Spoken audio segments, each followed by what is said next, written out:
आप सभी के हृदय में विराजमान परमात्मा को मेरी राम राम। आज जिस पंक्ति पर हम ठहरेंगे वह बहुत प्रसिद्ध पंक्ति है। लगभग प्रत्येक भारतीय ने उसे सुना होगा और अनंत बार सुना होगा। आप उस पंक्ति को सुनते ही उसकी अगली पंक्ति स्वयं दोहरा देंगे, ऐसी इसकी विशेषता है। तो पहले मैं वह पंक्ति कह दूं। होई सोई जो राम रचि राखा, कोकरि तर्क बढ़ावे साका। आप बिल्कुल मनी मन सहमत हो गए होंगे, या जब मैंने आरंभ ही किया था यह बोलना कि होई सोई जो राम रचि राखा, कोकर तर्क बढ़ावे साका, ये आपने पहले ही बोल दिया होगा। अब एक विमित्र जिन्होंने ये एपिसोड पिछले वाला देखा, उनको पता था कि अब अगला इसकी व्याख्या होनी है। उन्होंने मुझसे क्या कहा कि यह पंक्ति तो जगत प्रसिद्ध है, सभी जानते हैं इसके बारे में, तो इसको आप फटाफट कहकर आगे बढ़ जाइएगा। तो थोड़ी सी भगाइए आप राम कथा। पिछली बार भी मैंने इस बात का जिक्र किया था कि दो चार ऐसे प्रेमी हैं राम कथा के जो चाहते हैं कि राम कथा जल्दी जल्दी भागे आगे। मैं ठहरूं ना, ठहर कर उन शब्दों की गहराई में गोता ना लगवाऊं और बस गाड़ी भगाऊं। तो उन प्रेमियों से मैंने कहा कि आपको मैं एक बहुत अच्छा रास्ता बताता हूँ। उस रास्ते के बाद आपको मुझे बार बार यह नहीं कहना पड़ेगा कि आप राम कथा की व्याख्या को जल्दी जल्दी भगाइए। वे प्रसन्न हो गए, बोले कौन सा रास्ता? मैंने कहा मेरे एपिसोड देखने ही बंद कर दो, ना रहेगा बांस ना बजेगी बांसुरी, देखते ही क्यों हो? झगड़ा ही निपटा दो ना, सारा ख़त्म करो, देखो ही मत। तो जब देखोगे नहीं तो ये बेचैनी भी नहीं उठेगी कि इतनी धीमी गति से राम कथा को लेकर क्यों चल रहे हैं, क्यों नहीं भगा रहे। उस सवारी से ही उतर जाओ ना। तो उन मित्रों से ये एक प्रेम भरा विनम्र निवेदन है कि इस राम की दिव्य यात्रा में राम जी के साथ जितना अधिक समय आप रह सकते हैं रहिए। ये बड़ी धीमी गति से चलने वाली पैदल यात्रा है और वैसे ही हम चलेंगे। और आज जो है, वे तो कह रहे थे होई सोई जो राम रचि राखा, इसको भगा दीजिए। तो मुझे लगता है मैं इसके अगले स्टैंजा की भी व्याख्या नहीं कर पाऊंगा आज। कोकर तर्क बढ़ावे साका, इसकी आज पहले की ही होगी, ऐसा मुझे लग रहा है कि होई सोई जो राम रचि राखा। अब इस पर हम ठहरते हैं, यह हम अपना शिविर लगाएंगे। क्या है ये होई सोई जो राम रचि राखा? तुलसीदास जी कह रहे हैं वही होता है जो राम जी चाहते हैं, जो राम को स्वीकार होता है। अगर राम का नाम लेकर मैं कह रहा हूँ तो हो सकता है वे लोग जिनको राम से बेहद तकलीफ़ है, हैं बहुत सारे लोग ऐसे जो कहते हैं कि बस राम का नाम मत लो, बाकी कुछ भी ले दो। तो उनको मैं बता दूं कि जैसे तुलसीदास जी ने कहा है होई सोई जो राम रचि राखा, वैसे सामान्य बोला जाता है, वही होता है जो मंजूर खुदा होता है। ये वही बात है। प्रत्येक धर्म का व्यक्ति अपने जिस भी आराध्य को मानता है उसके लिए वो यही कहता है कि वही होता है जो मेरा भगवान चाहता है, जो उसका आराध्य होता है। प्रत्येक धर्म का वो नाम बदल देता है। कोई कहेगा जैसी जीसस की मर्जी, कोई कहेगा जैसे नानक की इच्छा, कोई कहेगा जैसी राधा रानी की मर्जी, कोई कहेगा जैसे भगवान कृष्ण कन्हैया चाहें। तो इत्यादि इत्यादि, सभी अपने अपने भगवानों का नाम लेकर ये कहेंगे जो उनकी इच्छा। और इन सभियों का समवेत नाम भगवान शिव ने राम दे दिया। वही बात यहाँ कहते हैं कि होई सोई जो राम रचि राखा। वही होता है जो राम चाहते हैं। क्या चाहते हैं राम? कुछ बुद्धिजीवी कहते हैं कि यदि वही होना है जो राम चाहते हैं तो फिर हम बेवकूफ़ हैं जो इतनी मेहनत करते हैं, सारा दिन मारा मारी करते हैं। अगर राम चाहते हैं तो अपने आप ही वो सब कुछ खाने के लिए हमें पहुंचा देंगे, फिर क्यों इतनी मेहनत करनी? तो इसका क्या जवाब है आपके पास? जब लोग इस प्रकार के तर्क मुझसे करते हैं, ये प्रश्न नहीं है, प्रश्न भी इसको मान लिया जाए। तर्क मैं इसलिए कहता हूं कि इसका उत्तर मिलने के बाद भी वो उससे सहमत नहीं होते।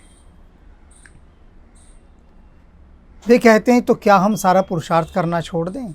अगर सब कुछ राम ने ही रच रखा है, राम की इच्छा से ही होना है, होई सोई जो राम रचि राखा। मैं उनसे पूछता हूं कि आपके मन में पहला सवाल यही क्यों आया कि क्या हम कर्म करना छोड़ दें? इसका मतलब आपकी जो मूल प्रकृति है, यानी जो बेसिक नेचर है, वो बैठकर खाने की है, आराम से खाने की, बिना मेहनत की कमाई करने की, कि कुछ ना करना पड़े, सब बैठे बैठे मिल जाए। मूल प्रकृति, बेसिक नेचर, इसका मतलब आपकी वो है। वो कहते नहीं हमारी ऐसी नेचर नहीं है। फिर अब वो सहमत भी नहीं हुए, कुतर्क करने लगे कि हमारी ऐसी नेचर नहीं है। मैंने कहा चलो मान लेते हैं ऐसी नेचर नहीं है।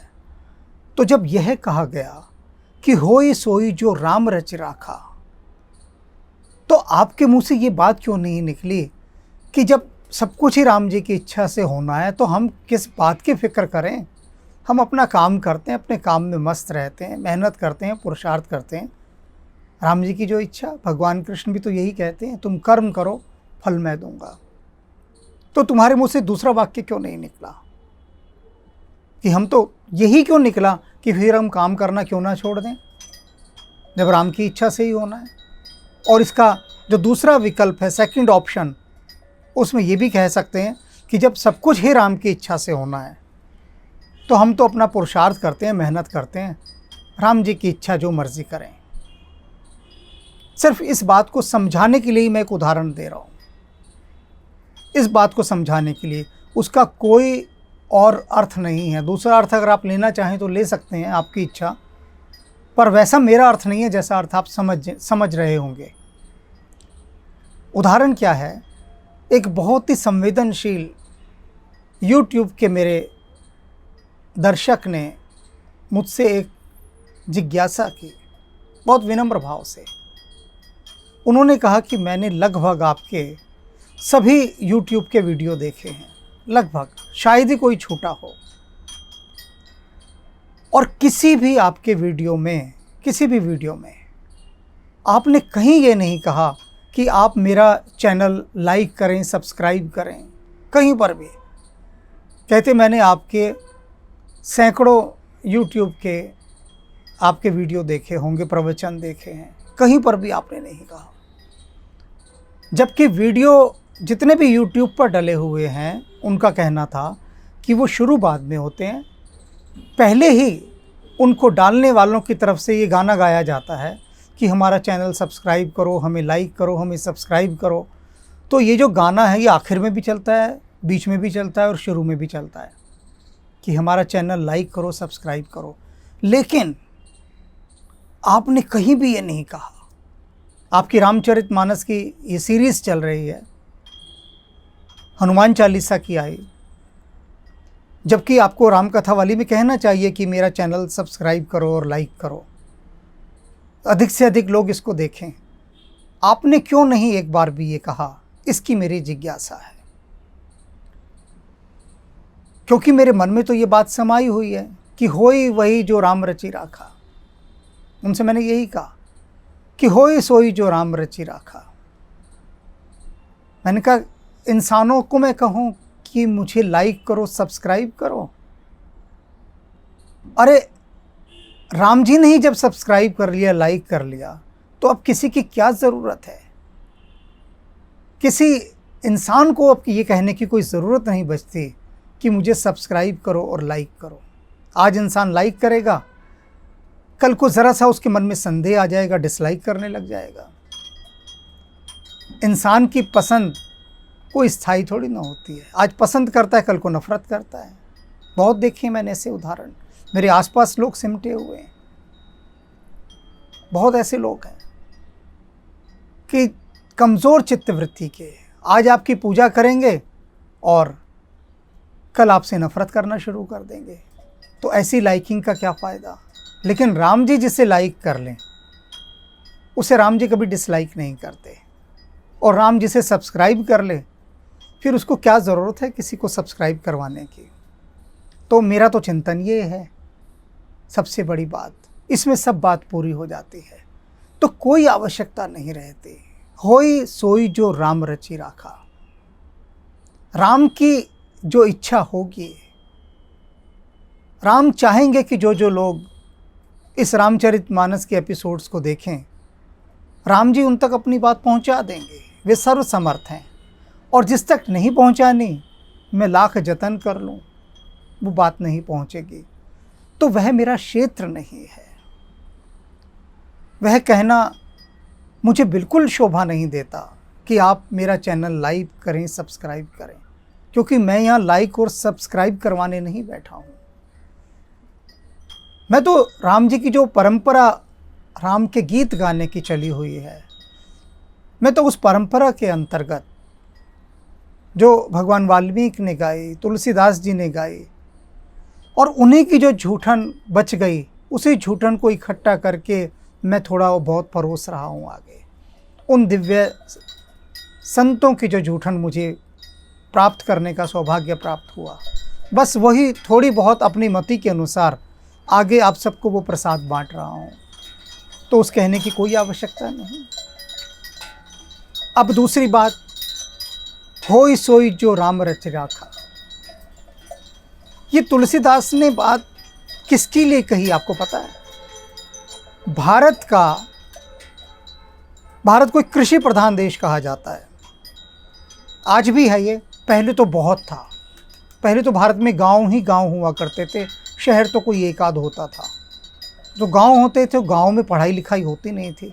उन सब के लिए तुलसीदास जी ने रामचरितमानस की रचना की, जिससे हर ग्रामीण उसे समझ ले, हर कम पढ़ा लिखा भी उसे समझ ले, अनपढ़ भी उसे समझ ले। और पता है खेतों के अंदर किसान क्या करते थे? रामचरितमानस को गाते थे खेती करते करते। और इससे क्या हुआ कि उनके मन में कोई डिप्रेशन, कोई चिंता, कोई तनाव नहीं रहता था। भारत के इतिहास में किसान के द्वारा आत्महत्या करने का कोई भी वर्णन नहीं है कहीं भी। भारत के इतिहास की बात कर रहा हूँ मैं, वर्तमान की नहीं कर रहा। क्योंकि प्राचीन काल का जो किसान था ना, उसके रक्त में, उसके श्वासों में ये बात घुली हुई थी कि होई सोई जो राम रचि राखा। कितनी तबाही आ जाए, कितनी बाढ़ आ जाए, कीड़े लग जाएं फसल को, ओले पड़ जाएं, बारिश हो जाए, फसल नष्ट हो जाए, किसान बर्बाद और तबाह हो जाए, लेकिन उसके बाद भी किसान आत्महत्या नहीं करता था। सब कुछ तबाह हो गया, सर्वस्व विनाश हो गया, उसके बाद भी किसान आसमान की ओर देखकर नमस्कार करता था और कहता था होई सोई जो राम रचि राखा। कोई चिंता नहीं, कोई तनाव कि जो तूने रचा हुआ था, तेरी इच्छा पूरी हुई, कोई बात नहीं, फसल नष्ट हो गई, राम जी तुम्हारी यही मर्जी थी। होई सोई जो राम रच राखा। और जो अक्सर मैं कई बार कहता हूँ कि आसमान से जब जल गिरता है, जिसको सब बारिश कहते हैं, रेन कहते हैं, बारिश कहते हैं, वर्षा कहते हैं, किसान उसे यह सब नहीं कहता। किसान कहता है राम बरस रहा है। जब घटाएं छा जाती हैं आसमान में, तो किसान यह नहीं कहता कि काली घटाएं छा गई हैं। किसान कहता है राम रच गया है। आप देखिए शब्दावली को, क्योंकि राम उसके रक्त में घुल मिल चुके हैं।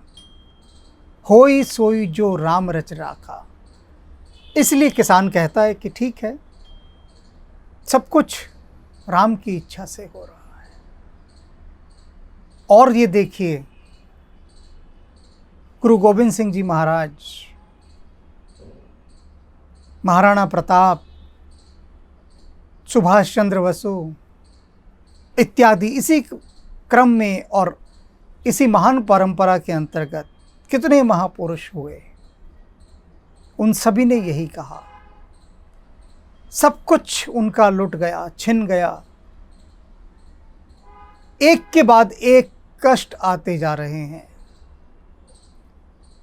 कष्ट जैसे कि लाइन लगाकर खड़े हुए हैं कि भैया तू पहले वाला जाए तो मैं दूसरा हूं। और कई बार तो धक्का मुक्की करके 8-10 कष्ट एक साथ भी आ गए। तो इन सब महापुरुषों के जीवन में कतारों की कतारें हैं कष्टों की, लाइन लगाकर खड़ी हैं, भीड़ की भीड़। लेकिन ये हर बार यही कह रहे हैं, होई सोई जो राम रचि राखा, नानक चलना हुकुम रजाई, कि तेरी रजा में चलना है, तेरी रजा में राजी रहना है। होई सोई जो राम रचि राखा, वही होता है जो मंजूर खुदा होता है। इस बात को जीना है। अब मेरे मित्र कह रहे हैं कि इस पंक्ति को मैं भगा दूं, छोड़ के आगे बढ़ जाऊं। यह पंक्ति वह है जो आपके जीने का एक दृष्टिकोण बदल देगी, आपकी जिंदगी का एक नजरिया बदल देगी, आपको उस जगह पर लाकर यह पंक्ति खड़ी कर सकती है कि जहां आपको ना कोई दुख होगा ना कष्ट होगा। जिस सिर ऊपर तू स्वामी सो दुख कैसा पावे, ये पंक्ति स्वामी है। ये अगर हमारे सिर पर होगी, दिमाग में घुसी होगी, दिलो दिमाग में बसी होगी, मन मस्तिष्क में होगी, हृदय में समाई हुई होगी, तो आप निराश नहीं हो सकते, तनावग्रस्त नहीं हो सकते, चिंतित नहीं हो सकते। ये जो डिप्रेशन जैसा शब्द है ना, ये आपके जीवन के आसपास भी नहीं रह सकता।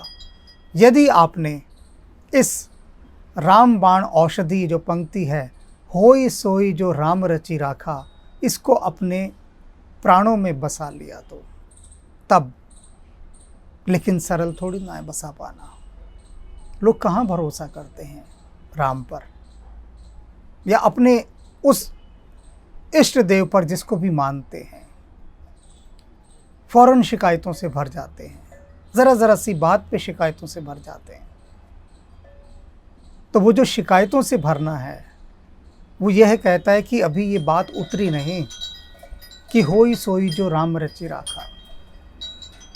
सब कुछ जो रचना है, जो रचाया हुआ है, किसका रचाया हुआ है? जो लोग ये बात कहते हैं कि यदि सब कुछ राम का ही रचा हुआ है, होना ही सब कुछ राम की इच्छा से है, तो हम मेहनत क्यों करें? उनसे मैं पूछता हूँ कि तुमको जन्म देने वाला कौन है?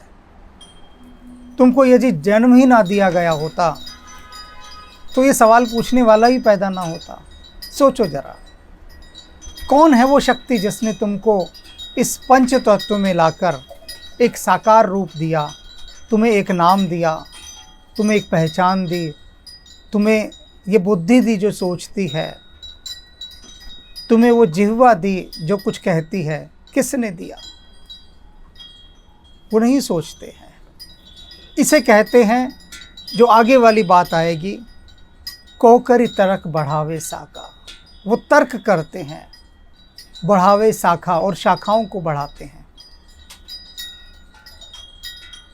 बात क्या है दरअसल कि हम सिर्फ पंक्तियों को सुन लेते हैं। अब हमने ये महावाक्य सुन लिया, होए सोई जो राम रचि राखा, एक बार गाते हैं, फॉर्मेलिटी पूरी की, बात खत्म, आगे बढ़ गए। ऐसे नहीं होता। 3 चरण होते हैं, 3 स्टेप्स कोई भी चीज़ सुनने के। पहला होता है सुनना, दूसरा होता है गुनना, और तीसरा होता है बुनना। आपने पंक्ति सुनी, होई सोई जो राम रचि राखा, सुन ली, तो पहला चरण पूरा हुआ सुनने का। अब होता है गुनना। गुनना माने उसका मनन करना, भीतर चिंतन करना उस पंक्ति का। गहराई से, और जब चिंतन कर लिया फिर बुनना, सुनना, गुनना और बुनना। बुनना माने क्या? अब उसको क्रियान्वित करना, एप्लीकेबल करना, एक्टिवेट करना, जीवन में उतारना। अब भगवान बुद्ध स्पष्ट कहते थे कि संसार में वही व्यक्ति विवेकशील है जो किसी भी शब्द की आत्मा का अर्थ ग्रहण करता है। ये बहुत बड़ी बात है कि एक शब्द की जो आत्मा है उसका अर्थ ग्रहण करना। शब्द के तो बाहरी अर्थ बहुत निकलते हैं, अगर उनको ग्रहण करेंगे तो चूक जाएंगे, लेकिन जो विवेकशील है वो उसके गहराई में जो अर्थ है उसे महसूस करता है। होई सोई जो राम रचि राखा। इन शब्दों की आत्मा का अर्थ क्या है कि ये जितना पसारा है, ये जितना ब्रह्मांड है, ये जितना संसार है, ये जिसकी रचना है वही तो उसे चला रहा है ना। और हम सब उसकी रचना के भीतर के एक छोटे छोटे से कण हैं, नदी में जैसे बहते बहुत सारे कण। तो हम क्यों ना मस्ती और आनंद के साथ बहें। जितना जिस कण को जो कार्य करने का सौभाग्य प्रदान किया है राम जी ने, वो अपना काम करे और मस्त रहे। कौन उसे गाली दे रहा है, कौन उसकी प्रशंसा कर रहा है, इन सब बातों से बेपरवाह होकर, निश्चिंत होकर, केवल आत्ममग्न होकर, लीन होकर, तल्लीन होकर राम में सिर्फ अपना काम करे और छोड़ दे उस पर कि जो तेरी इच्छा। तो हम सिर्फ सुनते हैं चीज़ों को। इसीलिए ये हुआ कि इतने इतने शास्त्र, इतने इतने धर्म ग्रंथ हम आज तक अपने जीवन में नहीं उतार सके, क्योंकि उसका जो दूसरा चरण था बुनना और गुनना, वो नहीं कर सके। सुनना, बुनना, गुनना, इसको एक उदाहरण के द्वारा समझाता हूं मैं। गाय ने चारा खाया। अब गाय ने जो चारा खाया, ये जो इतना एक हिस्सा है, ये सुनना हो गया, समझ लीजिए। सुनना, गाय ने चारा खाया, ये सुनना हो गया। अब गुनना, गाय बैठ के जुगाली करती, आपने देखा होगा। गाय खाली बैठी और मुंह चला रही है। पूछो भाई मुंह किस लिए चला रही है, खाना तो तू खा चुके। लेकिन नहीं, वो सुनना था उसका। उसने सुन लिया, स्टोरेज कर लिया अपने अंदर। अब वो जो चारा है, चारा क्या है? वो जो महान पंक्तियां हैं, अब वो एक एक चारे को, एक एक निवाले को वापस निकालती है गाय और उसको चबाती है। चबाना माने चिंतन मनन करना, गुनना। और उसके बाद जब वो जुगाली कर लेती है तो उस भोजन का बनता है दूध। वो जो दूध बना वो बुनना हो गया। सुनना, गाय का चारा खाना, और गुनना, उसकी जुगाली करना, और बुनना माने उसका जो फल निकला वो उसका दूध, वही शक्ति देता है। तो जीवन में इस पंक्ति को आपने आज सुना, होई सोई जो राम रचि राखा, कोकरी तरक बढ़ावे साका। सुनने के बाद इसको थोड़ा सा गुनिएगा भी, बुनिएगा भी। छोटे छोटे से जो अवसर आएंगे जीवन में, उनको यह कहकर आप विदा कीजिए, लेट गो कीजिए, यह कहकर कि होई सोई जो राम रचि राखा। आजकल एक बहुत प्रचलन हो गया है हमारे युवाओं में, लगभग सभी में, कि ज़रा सा भी कुछ बुरा हो जाता है, ज़रा सा भी बुरा क्या, मानकर चलिए आपके हाथ से ग्लास गिर के टूट गया, छोटी सी बात बता रहा हूँ, या आपकी गाड़ी का टायर पंचर हो गया, तो आपके मुंह से फौरन ये निकलता है आजकल के लोगों से, ओ शिट। शिट का मतलब क्या है आप जानते ही हैं। तो अपनी ज़ुबान पर वो शिट रख लेता है उस समय और उसका स्वाद लेता है शिट का। आपका कोई नुकसान हो गया, आप ओ शिट ये मत कहिए। अब आज के बाद कोशिश कीजिए, मैं कौन होता हूँ ये कहने वाला कि मत कहिए, तो आपकी मर्ज़ी। आपको अगर शिट अच्छा लगता है तो आप शिट का स्वाद लीजिए, खूब खूब आनंद लीजिए शिट का। और नहीं तो एक बार ये इसका भी टेस्ट कीजिए, कोई नुकसान हो जाए तो कहिए होय सोई जो राम रचि राखा। हाथ उठाकर बड़े प्रेम भाव से कहिए होय सोई जो राम रचि राखा। And feel the difference. खुद अंतर महसूस कीजिएगा कि जिन दिनों आप शिट का स्वाद लेते थे, अब राम का स्वाद ले रहे हो, तो क्या अच्छा है, शिट या राम? आप पर छोड़ा। इसको हम जारी रखेंगे अगले अंक में भी। तो होई सोई जो राम रचि राखा।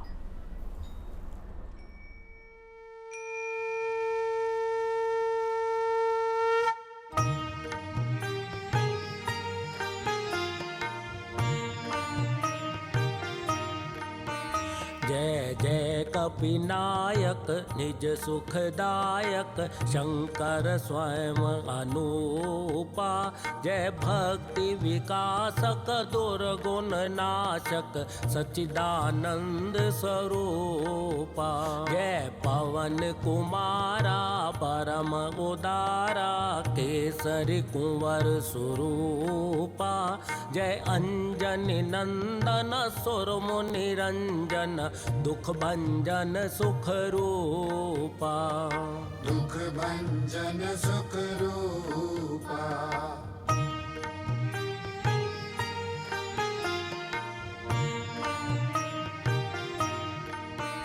जय जय अविनाशी सब गुण राशि धाम अखंडानंदा। केवल प्रभु माना परम अमाना अद्भुत चरित मुकुंदा। अतएव चराचर सकल सुरासुर गण से सब मुनि वृंदा। तज योग विरागा से अनुरागा गावत शुभ गुण वृंदा। गावत शुभ गुण वृंदा।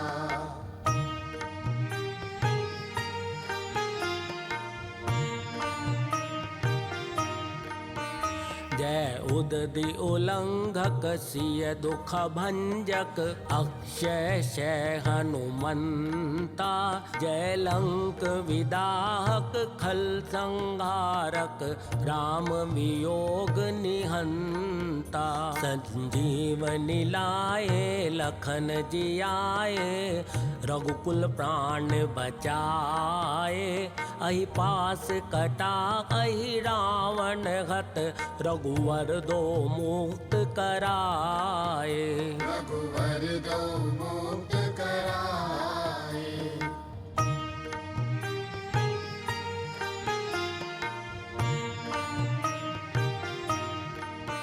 सनकादित सारद शेष विशारद तब बल को नहीं जाना।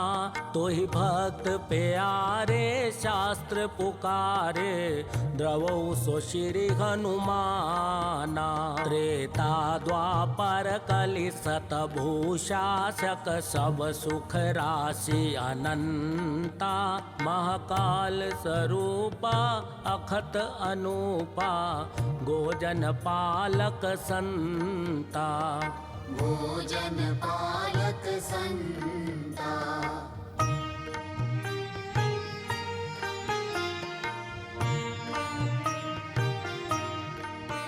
गुण दोष अवस्था त्रय गोतीता माया रहित स्वरूपा।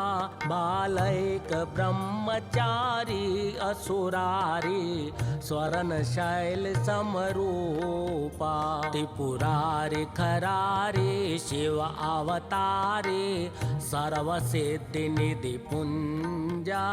बलवेक पराक्रम मति गुण आदिक नमत तोर पद कंजा। नमत तोर पद कंजा।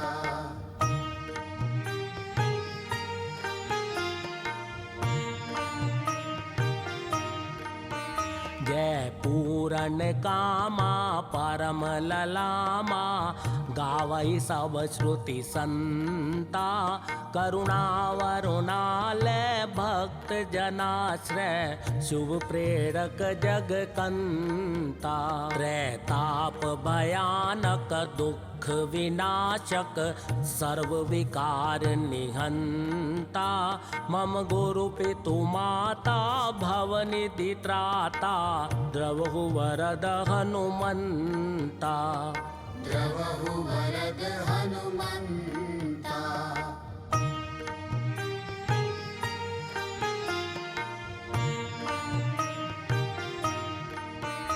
जय मंगल मूर्ति राम अयन जय सद्गुण सन्मति भक्ति सदन जय ब्रह्म विचार प्रसार करण कुविचार कलेश कलाप हरण जय सर्व प्रपंच प्रशूल समन जय जीवन सारथि सत्य शरण जय संकट मोचन राम रमण अभिनंदन वंदन कोटि नमन अभिनंदन वंदन कोटि नमन अभिनंदन वंदन कोटि नमन